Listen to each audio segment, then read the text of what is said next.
And when Elisha was coming to the house, behold, the child was dead and laid upon his bed. He went in therefore and set the door upon them twain, them two, and prayed unto the Most High.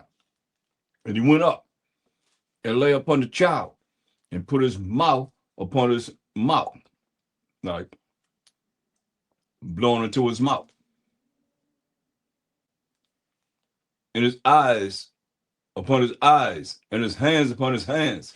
And he stretched himself upon the child, and the flesh of the child waxed warm.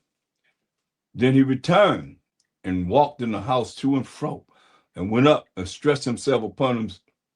And the child sneezed 7 times, and the child opened his eyes.